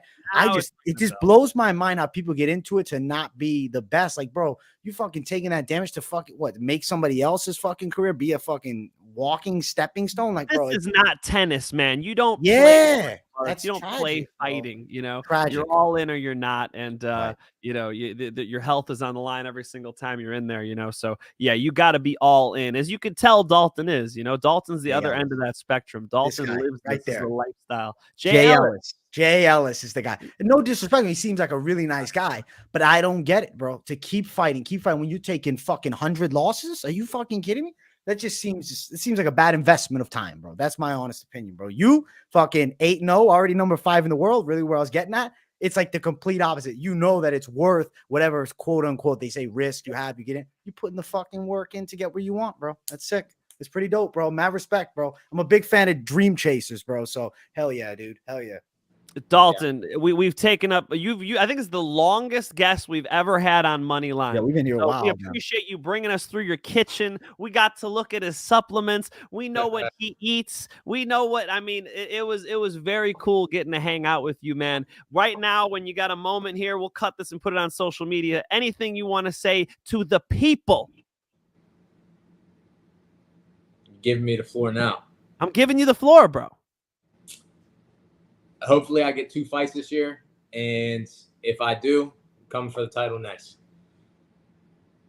I could see it. I could see it. Damn, come for the title next. So when I asked you that Eblin question, he's already thinking about it. Damn. All right.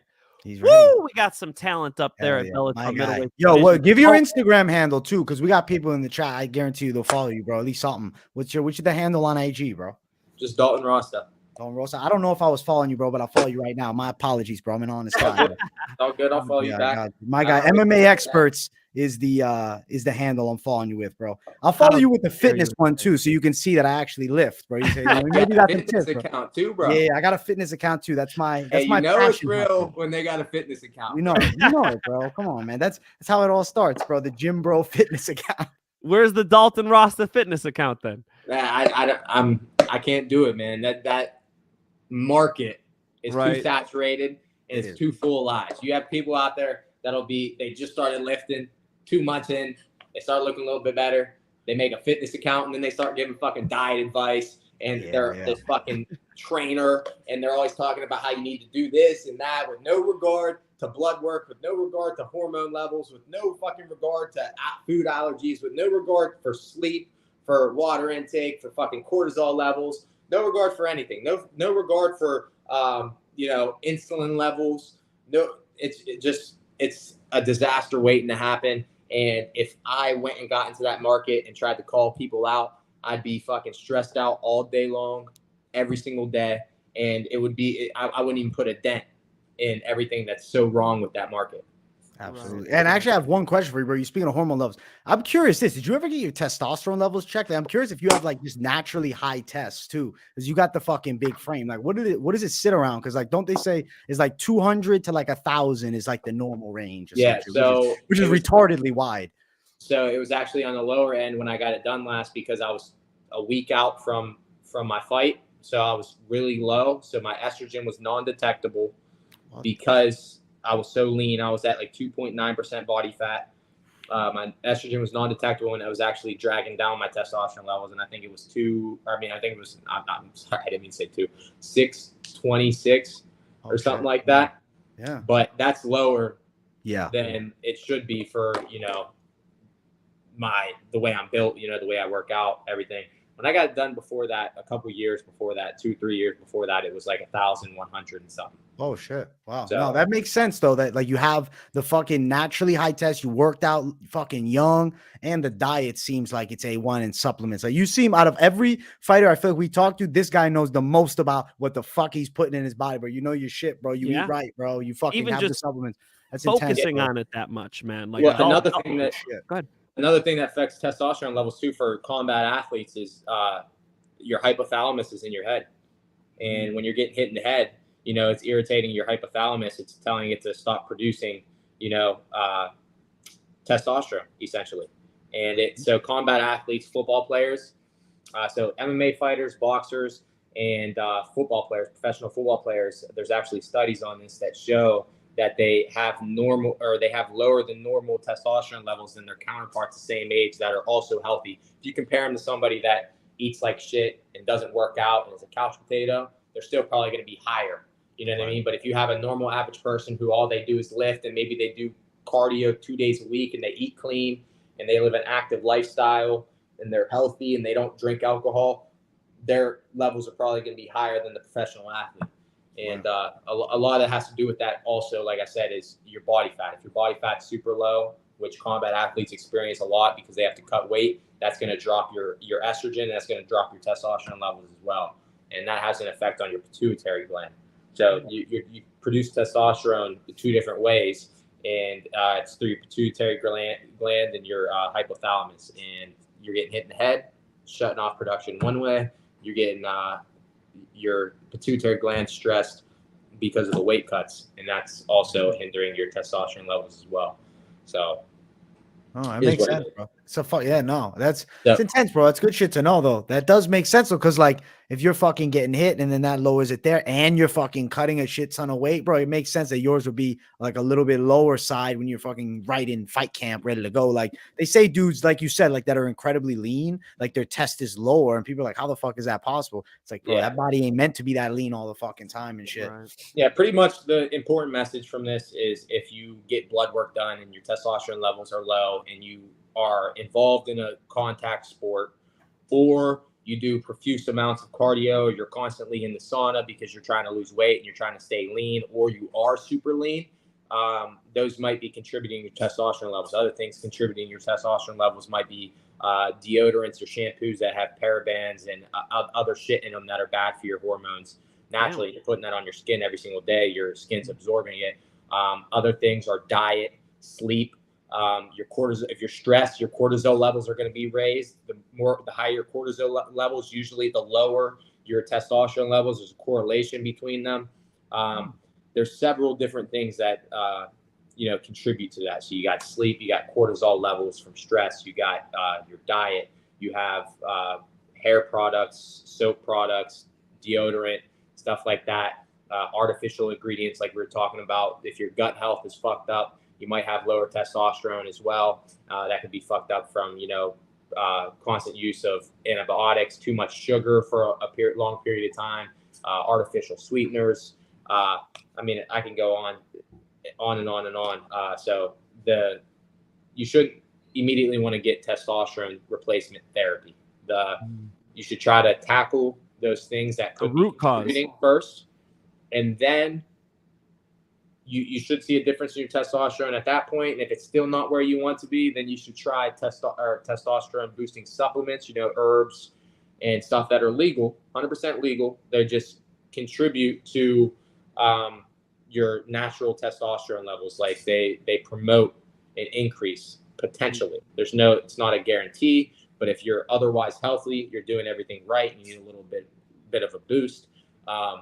Ashwagandha is great. Fedosia agrestis is great. Dr. Huberman talks about that a lot. Tonkat Ali. Plug it. Yes. I love it too. Tonkat Ali is great for that. Ice baths have actually shown to increase testosterone. Fenugreek, tribulus, sting and nettle frees up bound testosterone. So if you have high testosterone levels, but your free testosterone's on the lower end of the spectrum, you might want to take some boron and some sting and nettle, which will free up your bound testosterones. And then also another thing would be if you're a little bit overweight, you might want to consider losing a little bit of fat, because your fat's too high and will have the same effect as having your fat too low. So there's several different ways you can attack it and approach it. Powerful stuff. PhD smart, Dr. Dalton Rosta giving out the medical advice. Filed a lawsuit if he messed you up today. I'm joking. Dude, that's joking. Tremendous, bro. And listen, I got one more fan question I got to bring in. He asked it, and I know he wants it. How much weight is a normal weight cut for you, my friend? Big boy. The whole camp? Like right now, I weigh 200. I woke up 209 pounds this morning. Typically, I start camp around 210, 212. And then I cut to 85. I'll get down to like 200 pounds before I do my water cut. And then I cut from 200 or 199 down to 186. We get the 1 pound allowance. And I usually do it all the night before. Recently, when that was in Seattle, when you were in the workout room with me, right, Mike? Yeah. That time I actually did most of it the night before. And I got down to weight, but I drank some water back just so I didn't have a dry mouth so I could sleep. And then I did a tiny bit in the morning just to get back on weight. Zigguran's comments, just legendary. Perfect. That makes perfect sense. 25, 30 pounds. You're a big boy. You're really smart for cutting just the night before. I don't know how many people cut all week. I've heard of 2-week cuts. The fuck is wrong with people? No, you want to shorten that window to weigh-ins as tight as possible. Yeah, you want to be dehydrated. The smallest amount of time. Yep. Holy shit, do people fuck that up? I mean, how many times I've heard people dehydrate themselves all week? I'm like, are you trying to die? I used to do that when I wrestled in high school, and it fucked up my performance. You know, me too. In high school wrestling, me too. Yeah, I used to take diuretics, Dalton. My grandpa would give me his piss pills. You know, I'd take the diuretics, so I didn't have to cut weight like everybody else. I just pee it out. But then I get on the mat, I'm a beast for the first period, and then I'm gassed. You know, it was terrible. Bro, I took fiber. I used to eat Fiber One bars like crazy so I could shit. And then what's it called? Like there's an actual medicine. It's not a diuretic. Diuretics are like caffeine and fucking dandelion root and everything to help you piss. But this is supposed to be for like constipation to help you shit. Yeah, laxative. Laxatives, yes. I was taking laxatives to fucking help me shit. And I was fucking cutting weight. Don't get body locked out there. Bro, instead of cutting the weight the night before, the morning of, or whatever, I was fucking wearing sweats every day to practice in high school, and I was limiting my water intake. Like, I would measure out how much water I could drink every day, trying to, like, I'm like thinking, like, okay, I lost 6 pounds at practice today. I woke up at 182. I was 184 before practice, so if I drank 4 pounds of water before practice, I lost 2 of it by pissing it out. That means I'm losing that 2 no matter what. And then I lost 6 at practice. So now I'm down 4. I can only, if I need to get down 10 pounds, I can only drink back 2 pounds of water after practice. So I lose 2 that day, and then 2 the next day, and then 2 the next day. I was doing that, bro, and it was terrible for me. My performance shit the bed. And I got injured. I got sick. I was fucking undefeated my junior and senior year. Got injured both years because of that. My fucking body was weak and frail. Holy shit. Yeah, no, it sounds like hell, bro. Whoa. Yeah. Like that's fucking damn, bro. That's intense. I don't even do the Epsom salt baths. They make me feel tired too. I just sweat it out in the sauna, man. I'm gonna compete at 80cc trials here next month. I haven't cut weight in so long, bro. I'm gonna be calling up Dalton. Dalton, am I doing this shit right? That's bro. People fucking text me all the time for fucking weight cutting fucking advice. All the time. I get messages on fucking Instagram. I have people text me when they got a fucking jiu-jitsu tournament come up, and I might as well just write something out, keep it in my notes, and copy and paste it because fucking people ask me all the time. Sell it, bro. $25 weight cutting by Dalton Rosta. I'm his boy. He better send that shit. I can't do that. I'm not going to charge people something for, giving them information that's going to help with their health or help with fucking whatever. You know what I mean? There's people out there like we're talking about all the nutritionists and trainers and shit that are giving out false information because they want to make money, and they're charging everybody for it and they're giving them the incorrect information. You got to feel guilty for charging somebody for giving them the correct information for cleaning up somebody else's mess. Dalton, don't give no fake information. Folks, if you want to see him fight, he steps into the Bellator cage and knocks people the fuck out. It is very impressive stuff. If you have not seen him knock out Romero Cotton, I think that's where all the stars changed, where everybody started looking at you and going, oh shit, this kid might be the best in the world. He is the son of Zeus, Hercules himself. Over an hour interview on Moneyline. Brother, that is a record for us. We appreciate you hanging out. I love your beautiful kitchen. I like the whole supplement drawer. I'll be taking screenshots, trying to look up what creatine you're taking. We're trying to look a little closer to the physique of the great and powerful Dalton Rosta. Dalton, you are a very, very impressive 27-year-old fighter, man. In that cage, you are very exciting, and I cannot wait to see what you accomplish in this sport. Thank you so much for coming by today, brother. Thank you, bro. I appreciate it. It was fucking blast being on with you guys. Good to meet you, Dalton. You're good shit. I expect a follow back, my guy. I gave you the I'll follow you back. My name's AJ DeVito, bro. AJ DeVito, and it's MMA experts right there. Pushing for the follow. We got double, bro. I just need him to see some of my lifts. He can be like, yo, this guy's not joking around. You know what I'm saying? He don't lift, AJ. What does he got to tell you, bro? He do this. I'm lifting now, and I just bench pressed 390 pounds last week. You're a fucking menace. You beat my bench, bro. I did 330, my best, bro. Jesus Christ. Yeah, I did 390. I've been lifting for 4 months again. That's badass. I'm coming for it, bro. I'm coming. You'll see it eventually. 390. Give me like 2 years, bro. It's gonna take me some time, bro. I gotta keep coming for 400. You're gonna hit 400. I bench twice my weight. Dude, that'd be fucking crazy. You seen the Trend twins, by the way, man? You seen those guys, the little bodybuilding dudes? It's a fitness. I know who you're talking about. They're benching like 5 plates. These guys are fucking crazy, bro. Holy shit. They're like this tall, bro. They're menaces. Bro, he fights dudes who weigh 185. He can lift them up. He's gonna. Oh, listen, I'm not saying they can't. I'm just saying they do cool weight. I'm saying it's If pretty for whatever cool. reason I ever get mounted, expect him to fly out of the cage. Let's go. Dalton, thank you for coming today, bro. Yeah, thank you guys. Have a good one, my friend. You too. Peace. All Peace. eyes on me.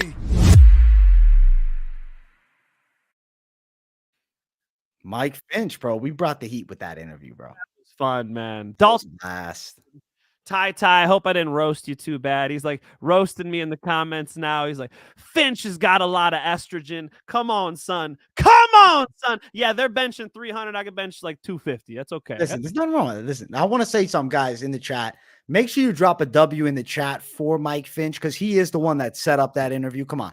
Give Mike Finch some love. Don't give him a hard time. He went out of his way. He reached out. He brought the heat because on the off weeks, the job of Mike Finch, I said, bro, find us some interview. Bring us somebody with a good personality that we can have some fun with. And Dalton Rosta, deliver is an understatement. He absolutely exceeded my expectations of a fucking You're rooting for him guy. now. Oh, dude, I'm following every fucking fight for him now. I always knew who he was. I watched him fight before, but it's like it's different when you get that next level of you actually now get to know him. And smart motherfucker, very intelligent with the diet. I like the info. I think he should be putting that info on social media. I think he should decide, fuck it, let me add a fitness section. The guys, let me teach you how to diet, the proper way to do this, this, and this, and that. Because I feel like there's a marketplace for a knowledgeable fighter with a great physique. He's got the platform. Bro, if you're making him more revenue, he's building more fan bases, I think do it. Yeah, when he was making fun of fitness Instagrams, it's like honestly, he would run the best one. Like he would do great. He would be the guy for it. So yeah, funny that went down. You know, if I'm ever out his way, we should probably do a sit down and kind of run back over those in person. It'd be cool to like do a walkthrough, sort of, because yeah, he's a freak. He's an absolute freak. I mean, he looks like he's etched out of stone. It's absurd. That's why before AJ and I went on, I was telling AJ, yeah, he told me he doesn't lift weights. AJ's like, yeah, right. You know what I mean? It was like, you know, but not. I think you're on board now. You don't think he's bullshitting you? No. He's right. He totally. I know exactly. He did the same thing to me. I was like, yeah. No, but it makes sense. So he was a guy. He lifted before he was fucking really supposed to lift. He lifted before anybody's lifting. So he built that base at a fucking young age. Holy shit. He's a savage, man. I'm a fan, bro. I like it. And people in the chat saying it's funny that I asked him to follow me back. Hey, listen, I had to. Come on. I said, follow me back, bro. I'm like everybody else. Guys. All those W's. Thank you guys so much. You guys, the people bringing the heat with those I'll W's keep in the chat. heat coming. Yeah. You follow me back. Yo, Dalton Rosta's a fucking W, bro. Dalton Rosta's the man. That to me is what's up because it's not like this weird thing. Oh, he's a fighter and he's just casual. No, he's fucking hanging out with us, bro. We're getting to know him. One thing I feel like what I like the interview style is podcast, and that's what we did. That was a podcast with Dalton Rosta as the guest. That's my favorite shit, bro. It was the quick over interview. An hour. So what's your diet like? We going into detail. It's not like one thing. He fucking talked. That was tremendous, bro.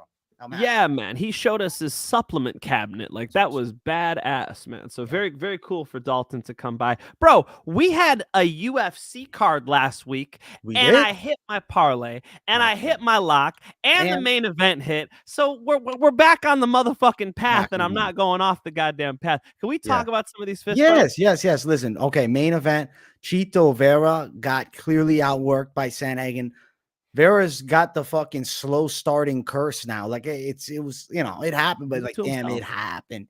Sandhagen looked tremendous, bro. I really think that Corey Sandhagen has gotten better, which is scary for everybody because he's gotten better. He's better than the Jan fight. He's better than the Dillashaw fight. This is the best version of Sandhagen. And right now, I think he's the favorite over Sean O'Malley. Yeah, man. I mean, Sugar Sean would have a lot of trouble, especially with the the patience that Sandhagen shows. Like Sandhagen will pick away at you. It's a couple of those flying knees I felt like Chito should have countered. Corey Sandhagen always just is gonna boing, just like a frog. He's gonna jump up there and try that flying knee no matter what. The good counter to the flying knee, Fedor Emelianenko showed us against Andrei Arlovsky. It's a big ass overhand right. If Sugar Sean timed that, I could imagine him doing okay. I could imagine Chito possibly pulling the trigger there and he wasn't able to. I think you hit the nail on the head. It's very obvious. he just didn't fight the first 2 rounds. You know, if you don't fight the first 2 rounds, you only got 3 left. Like, it's just not the best game plan. One judge scored it for Chito Vera. Yeah, I was Holy controversially live scoring it towards Cheeto, like just because I had bets. I was like, yeah, no. I'm like, I can kind of see giving Cheeto, maybe we can just force it to him. But no, Sandhagen won. Yeah. 3, 4, 5 were competitive for sure. 3, 4, 5 were Cheeto won 5 for sure. That's the only one. I think he won the 5th. I could see 4, 3. Definitely could see it Sandhagen. Like, yeah, the decision was right. 4-1 Sandhagen probably, but yeah, it was 3, 4, 5 were the fight was good finally. You know, the 2 rounds were not competitive. Chito Vera did that strategically though. You heard Jason Perillo in his corner, like, dude, are we gonna go? What's up? Are you just waiting for him to get tired? He just asked him straight up. He's like, you're tired? He's like wondering, because you don't want your coach asking you that. If your coach doesn't know what your mindset is in the fight, clearly the game plan is not being followed, you know? So I think Chito's really got to go back to the drawing board with this whole I'm going to wait to start thing. If Chito lays on the gas pedal first, that's a totally different fight. He didn't. And you know what the other thing is that nobody's talking about for some reason? Corey Sandhagen out-wrestled him all night. Corey Sandhagen out-grappled him. He really showed that Chito is willing to play guard a little bit and try to kind of throw elbows off of his back, a la Michael Bisping. Like when Chael Sonnen took down Michael Bisping just starts going to town. That's Michael Bisping trains over at Ruka. They're friends, and you know it's funny. Michael Bisping's on the commentary. Nobody says he's biased when he's calling Chito's fight. Everybody says he's biased when he's calling Leon Edwards' fight. He doesn't train with Leon Edwards. You know, he literally trains with Chito. It's just I guess people don't know that. So, you know, I've been out on the pier over here at Huntington Beach and seen Michael Bisping. He lives right around here. He goes over there and trains in Costa Mesa all the time. So he sees what Chito does and Chito sees what he does. And he took that, I think, from Bisping. Those elbows off of your back are nasty. And if you listen to Mike on the commentary, he's right. Punches off of your back, you're not going to do a whole lot. You got the gloves on, but that sharp ass elbow can open up cuts. It's a smart thing to throw. Chito land a little bit of visible damage on Sandhagen, but that's about it, bro. He got out grappled all night, and Sandhagen was very effective on the feet, AJ. So yeah, Sandhagen, world class. Chito Vera just needs to get on the gas pedal quicker. Yeah, he'll come back from this. So he'll get some matchups. Sandhagen's in a great spot though. Merab and him seem to be on a collision course. I'm very interested in that fight. Very huge clash of styles too. The fucking pressure wrestling versus a rangy striker like a Sandhagen who can move so well. Crazy. Damn, he wants that's a fight. That's a fight he wants. And Merab's in. I love that fight. Yes, please make that fight. In the co-main event though, Mike Finch, we got to talk about Holly Holm. 41. She ain't 41, bro. She might as well be 31. Holly looked really good. Clearly ahead. Elevation Nation, baby. I like the shirt, Mike. Jackson Wink, represent it, Mike Finch. Jackson fucking Wink. You saw Coach Izzy Martinez out there cornering. You know, the wrestling came through for Holly Holm, and it was like Yana just wanted to run right at her and get in the clinch. Dana White criticized that, but I do believe that is because she's very familiar what it's like to stand on the outside and kickbox with Holly Holm. Probably no fun, right? Holly Holm, world-class kickboxer, world-class boxer, boxing Hall of Fame. So she wanted to close the distance, but that didn't work either. Holly Holm's been training. And, you know, Holly Holm did a lot of things that she did in the Ronda Rousey fight. The way she was just disengaging from that clinch sometimes and able to sort of, you know, battle back in the clinch. She did really nice, just very, very nice Greco-Roman wrestling, a little bit of judo. Very, very nice work from Holly Holm. Very physically strong, 41 years old. She's as strong as ever. Strength is like the last thing to go when you're, you know, I was going to say a wrestler. Obviously, she's a boxer, not a wrestler, but it's the last thing to go when you're a fighter in general because they call it old man strength. Well, she's got old woman strength at this point. Holly Holm looked very good, man. I do think Holly Holm is just levels above Yana in every department, and she really showed that. Yeah, big win for Holly Holm. Good for her. She's got, 6 more fights on her contract? I don't know about all that, but I'm ready to see her in the next one. I think 3 more. I'd say, and I think she's very close. I think 3 more. No, she has 6, but I think she only does 3 more. I don't find her doing 5 more fights after this. Right? Yeah, come on, bro. That'd be a lot. Also, bro, Nate Landwehr, Junkyard Dog Scrap, wins by submission. Nate the Train, baby. Holy shit, Nate the Train flexes, bro. Nate the Train. I like Nate the Train, bro. Nate the Train in the UFC. He's the fucking man. I love the way he talks, bro. I don't even know. That's the true fucking Tennessee accent, baby. Straight out the backwoods. I love it. I love it.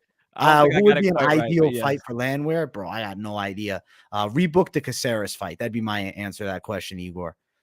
I guess. Yeah. I mean, Nate the Train's moving on up. The train's rolling, man. Look, I don't think he'll ever be a UFC champion, but the dude's fun to watch. Hell yeah. Fan favorite style. And now this one, was it a controversial decision? Was the right person awarded the victory? It was close. I could see it for Lee. I said this in the post-fight show. Okay. I picked Barber, but I said, bro, I could see them giving it to Lee. It was close. She got Lee key at some moments. takedowns. She did.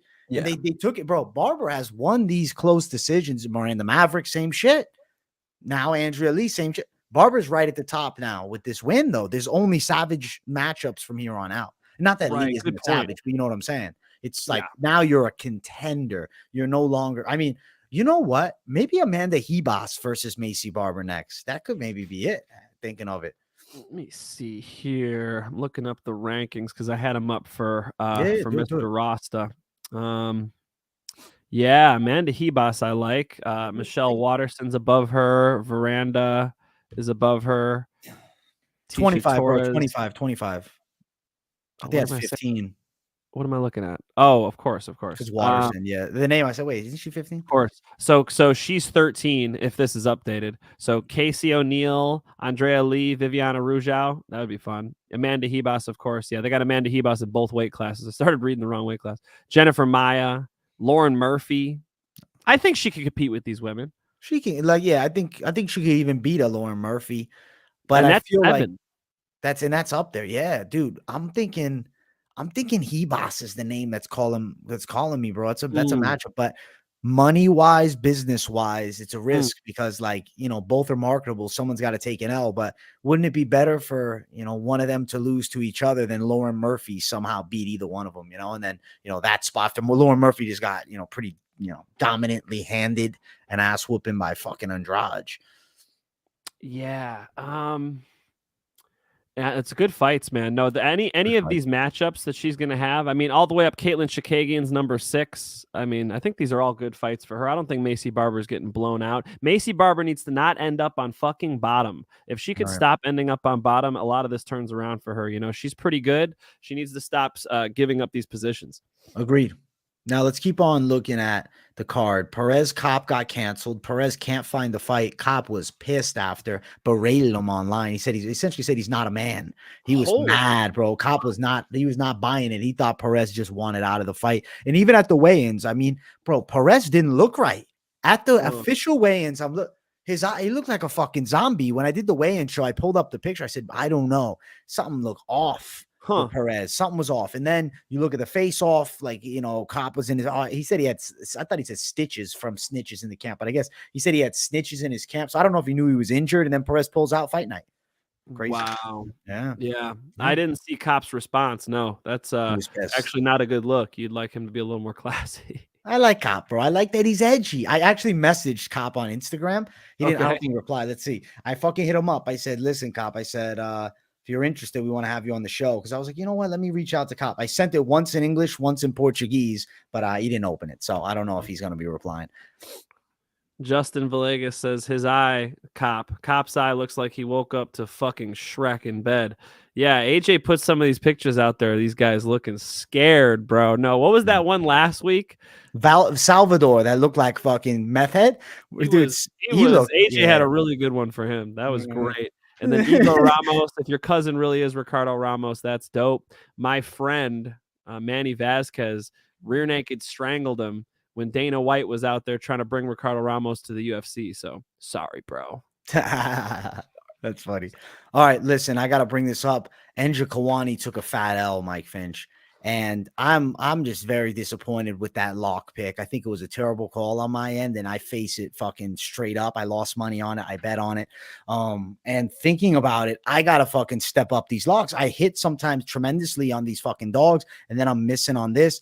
I don't know. I think I gotta sit and think about it. Like, again, you know what I'm saying? When we did Moneyline last year, we was doing it Thursday, so we had all week to process the lock. Now, you know, I'm fucking maybe picking it too early. I'm used to doing it later in the week, so I got to step that shit up, man. I'm not fucking happy with picking Enja Kawani. Even though I did think that he could have got the decision, still not happy with a fight that close as the lock. So, well, It looked like Durayev's wrestling was sharp, man. You know, Durayev actually was wrestling well, and that's not something you expected. I remember, who was I watching the fight with? They were like, I think it was my wife. Yeah, my wife was like, why does the one guy look so much bigger? It looked like Njokuani was a foot taller than Durayev, you know?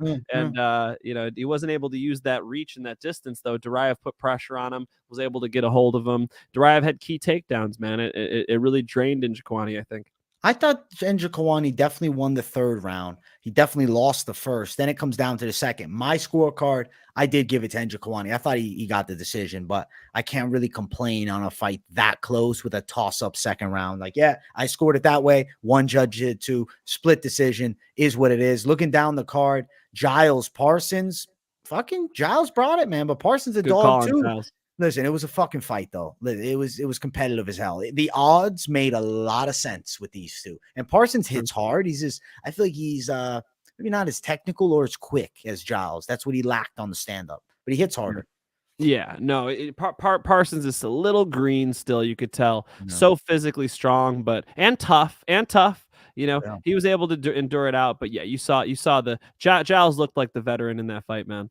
Yeah, he did. We'll keep running. I want to talk about this. Vergara and Da Silva. Holy shit. Bro, Da Silva's exactly what every time I say. Bro, remember when I picked Da Silva against Altamirano like fucking last year? I don't know if you remember that, but I remember being like, yeah, we got this. Da Silva's winning the early part of the first round, loses the fight. This fight, he's winning the first round, lose the fight. Da Silva cannot win a fight in the UFC, man. He can't get a win. He can fucking hurt guys, but he can't win fights. I was going to say he was close. He can't chill the fuck out, man. Vergara was too fucking hyped, bro. Yeah. Vergara was out there having an out-of-body experience. You saw that walkout. You saw him so hyped to be Texas, right? To be in Texas. Yeah. He was fired up. He had no quit in him. That dog really had to come out in that fight. So, yeah, CJ Vergara is a fucking beast, dude. I think he just dug deep, and that's why he was able to get through the adversity, get the dub. And what about this fucking stud? Holy shit, Lucas Alexander's a menace. He looked much better than he did in those previous fights. Way better. You know what's interesting? I didn't know that he had worked with Mike Perry's boxing coach, who I know because when I did the fucking shoot with BKFC over there, I didn't realize that they knew each other. I feel like that could have swayed my pick. I did not realize he was working with him. Holy shit, Alexander can strike his ass off. Easy work, dominant 3 rounds over Peterson, who retired after, man. I thought Peterson should, if he retires, maybe jump into bare knuckle, because I actually think Peterson's style would be decent there. I feel like that'd be a good route for him. BKFC, call him up. Peterson was just not able to decide like when the fight, where the fight was taking place. There was always this distance problem going on. Alexander could just sort of be relaxed and just snipe him. And Peterson was just way too predictable, dude. You know, Alexander was able to pick him apart. Very clean striking. He was much more effective with his offense than we've seen him in previous fights. You know, looking at his fights outside of the UFC, I just did not see the complete striking game like he had against Peterson. Peterson just kept walking into shots, dude. Alexander's, you know, very good striker. Yeah, I agree. People watching, run these likes up, man. We're sitting at 60 likes live. If you're watching on replay, it could be a whole different number. Let's get 70 likes up. And come on, we got over 100 people here. There's a fuckload of people that haven't smashed it. So show some love, smash the likes, subscribe if you're new. And honestly, if we hit 100 likes on this fucking stream, I'll do a CBD lion rip right on the show. If we hit 100 live, that's my rule. For Moneyline, I don't normally do it. It's an off week. We hit 100 live likes, I'll grab the fucking, you know what, bro? I got this thing right here, and I'll rip it right for the Finch to make them jealous of it.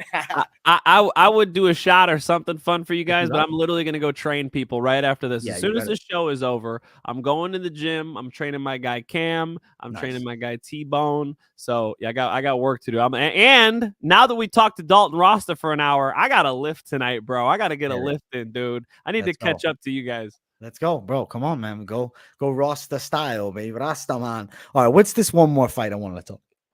Salvador Altamirano. Good fight. Salvador fucking winging these wild shots from his hip, man. He needs to tighten some shit up. Altamirano's wrestling did come to fucking fruition in this fight. Salvador is dangerous. He hits hard, but it's just too wild for me, man. He needs to tighten up these fucking shots. Altamirano's got the herky-jerky stand-up game, though. It looks so fucking strange, but damn, it works for him, man. The head movement's there and there's takedowns. He's got good kicks, so.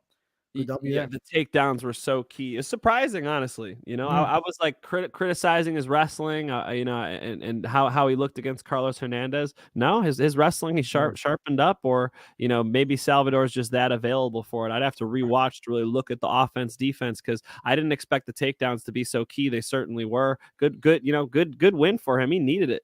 Yeah, he needed it, bro. And I fucking was happy to see it. Obviously, I had him in some parlays. I had him in some shit. Now, this fight right here, Torres and Ogden, we didn't get to see. Torres fucking bailed out on the fight. I'm telling you, Ogden, bro, fucking scary Ogden. He was the money move, bro. I really feel like he was gonna win that fight, especially seeing how Torres pulled out. If they would have stepped in that cage that night, Ogden would have subbed him. I just feel like I feel it, bro. I feel it. I'm pissed about that dog not getting the chance. No. We'll never know. We'll never know. Oh, and Pineda won. Where's Pineda? I don't know why I'm not seeing the Pineda fight. Where the fuck is it? I gotta look through this, man. I got all the fights here, but for some reason I can't find Pineda. I got no fucking idea, man. Now I'm searching through this damn thing. Holy You're all shit. good. We can still talk about it, dude. But Pineda, though, holy shit, he brought the heat, man. That's the dog. I switched his side officially, and I went dog money on fucking Pineda, and goddamn, I was happy I did it, bro. Nice, man. So did you make some money or what? I did, but I should have made more if Cheeto would have fucking performed. Holy shit. If Manel Cop would have fought, holy shit, it would have been crazy, because I had a parlay that hit with everything, but Cop didn't fight. And then I had another one with fucking dog money on Cheeto, and then Cheeto obviously lost. But hey, listen, I think I'm gonna snipe out that next $1 million parlay, Mike Finch. $1 million parlay. Holy shit. Yeah, Daniel Pineda came over and submitted Tucker Lutz. Called it. Yeah, it's good shit.